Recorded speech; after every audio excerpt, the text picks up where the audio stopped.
গিলে মেটে আমাদের অনেকেরই পছন্দ।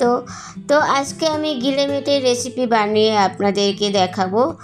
সম্পূর্ণ ভিডিওটি দেখতে থাকুন। আমার চ্যানেলটিকে আপনারা এখনও যারা সাবস্ক্রাইব করেননি তারা এই চ্যানেলটিকে সাবস্ক্রাইব করে দেবেন। চলুন তাহলে শুরু করি। আমি এখানে 500 গ্রাম গিলে মেটে নিয়েছি। মেটেগুলো ধুয়ে পরিষ্কার করে জল ঝরিয়ে নিয়েছি। আমি মশলার জন্য নিয়েছি একটা পেঁয়াজ, 6-7টা কাঁচা লঙ্কা কুচি করে নিয়েছি, আর একটা রসুন গোটা ছাড়িয়ে নিয়েছি, আর 2 টুকরো আদা। গ্যাসে কড়াইটা গরম করার জন্য বসিয়ে দিলাম। কড়াইটা গরম হয়ে গেছে, এবার আমি তেল দিয়ে দিলাম। আমি এখানে সাদা তেল নিয়েছি, আপনারা চাইলে সরষের তেল দিয়ে বানাতে পারেন। আমি ফড়ঙের জন্য দিলাম একটা তেজপাতা আর 2টো শুকনো লঙ্কা। ফড়ংটাকে 15 থেকে 20 সেকেন্ড মতো ভেজে নেব। ফড়ংটা ভাজা হয়ে গেছে, এবার এর মধ্যে দিয়ে দেবো কুচানো পেঁয়াজ আর লঙ্কা। পেঁয়াজ লঙ্কাটা দিয়ে ভালো করে ভেজে নেব লাল লাল করে। পেঁয়াজটা হালকা ভাজা হয়ে গেছে, এবার এর মধ্যে দিয়ে দেবো আদা রসুন বাটা। আদা রসুন বাটাটা দিয়ে পেঁয়াজের সঙ্গে ভালো করে মিশিয়ে নেব।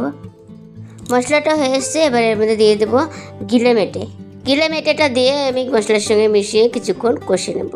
10 মিনিট মতো কষে নিলেই হয়ে যাবে। আমি এর মধ্যে কিছু গুঁড়ো মশলা অ্যাড করব।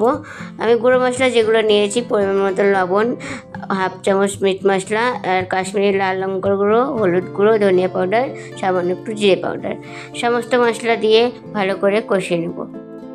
সমস্ত মশলাগুলো দিয়ে ভালো করে মিশিয়ে নিয়েছি। আমি এখানে 15 মিনিট মতো ঢেকে রাখবো। 15 মিনিট পর ফিরে এলাম। দেখুন বন্ধুরা, গিলে মেটেটা কষানো হয়ে গেছে, সাইড দিয়ে তেল ছেড়ে দিয়েছে। এবার এর মধ্যে দিয়ে দেবো টমেটো।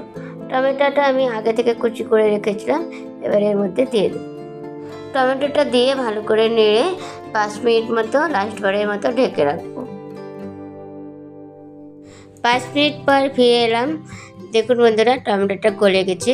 আমার গিলে মেটের রেসিপিটা রেডি হয়ে গেছে। আমার এই রেসিপিটা আপনাদের ভালো লাগলে একটা লাইক করে বন্ধুদেরকে শেয়ার করে দেবেন।